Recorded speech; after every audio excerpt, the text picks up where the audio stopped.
dalam laporan yang selama ini ahli mendampingi Richard Eliezer, bahwa Richard Eliezer memiliki kecenderungan untuk patuh pada lingkungan sekitar.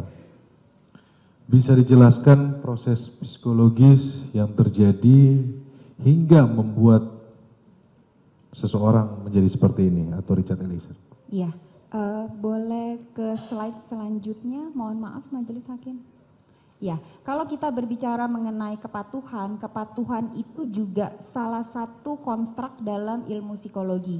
Ini adalah satu bentuk pengaruh sosial yang menyebabkan orang lain mau melakukan suatu hal atau beragam tindakan dikarenakan kepatuhannya pada orang lain yang dirasa lebih punya kuasa. Jadi kita harus membedakan antara kepatuhan dengan konformitas. Kalau konformitas itu melibatkan permintaan, kalau kepatuhan itu biasanya melibatkan perintah. Sementara kalau yang berikutnya kepatuhan itu konformitas biasanya lebih kepada bagaimana kita menyesuaikan diri dengan lingkungan. Tapi kalau kepatuhan itu lebih kepada menggunakan unsur kekuatan karena kita takut, karena kita cemas, karena kita khawatir, makanya kita patuh. Jadi itu adalah bentuk kepatuhan dalam psikologi. Ya, bagaimana dengan Richard Eliezer terkait dengan... Oke, kalau dari Richard Eliezer, dari hasil tesnya saja sudah membuktikan dia punya tingkat kepatuhan yang sangat tinggi. Jadi itu memang bisa diukur tuh obediensi seseorang, tingkat level kepatuhan dia pada lingkungan sekitarnya seperti apa. Dan dari hasil tes tersebut terlihat bahwa Richard Eliezer mempunyai level kepatuhan yang sangat tinggi sehingga dia punya kerentanan khusus, kecenderungan tertentu untuk lebih patuh pada lingkungan. Itu dari sisi kepatuhan saja. Baik. Terima kasih, Ali. Bisa dijelaskan juga, tadi kan sudah jelas terkait dengan kepatuhan dari seorang Richard Eliezer, kemudian kan di dalam peristiwa ini ada rasa takut juga. Ya. Apakah dalam melakukan pendampingan ahli melihat atau mengetahui hal tersebut karena melakukan assessment?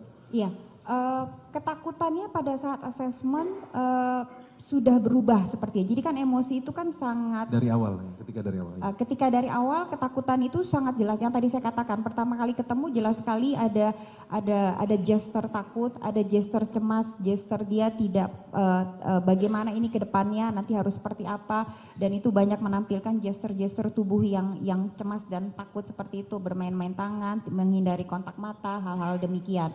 Itu terlihat sekali. Tapi seiring dengan waktu ketakutan itu karena emosi itu sesuatu yang sangat dinamis, jadi dia berubah biasanya, bertransformasi lah katakan, apalagi kemudian ada proses adaptasi, ada proses pembelajaran, ada proses dia mungkin mulai level up, mulai yakin, ada kepercayaan diri, mulai masuk yang kalau kita bilang di situ ada yang namanya intelligent disobedience, jadi proses-proses intelligent analisanya dia mulai jalan.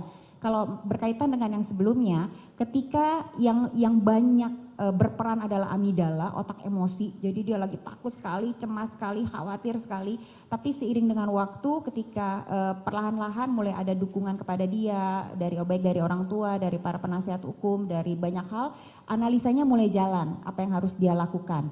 Nah, ini kemudian emosi takut ini tertransformasi menjadi paling tidak dari hasil tes yang terlihat ada kecenderungan hipomania.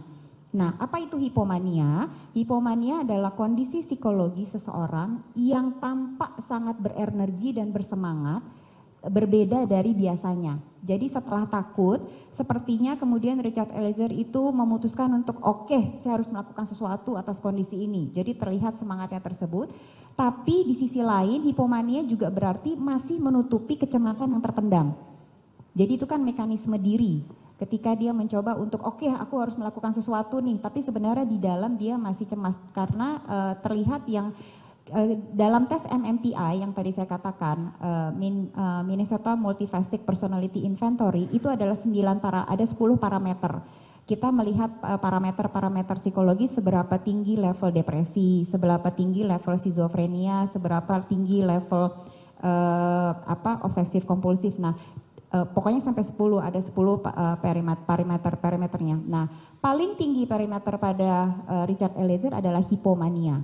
Di mana hipomania sudah jelas berarti ada kecemasan yang ditutupi olehnya dengan cara mencoba untuk berenergi dan bersemangat sekali. Nah, apakah kemudian dikatakan, kalau tadi pertanyaan berkaitan dengan emosi takut dan cemas adalah emosi yang dekat. Gitu.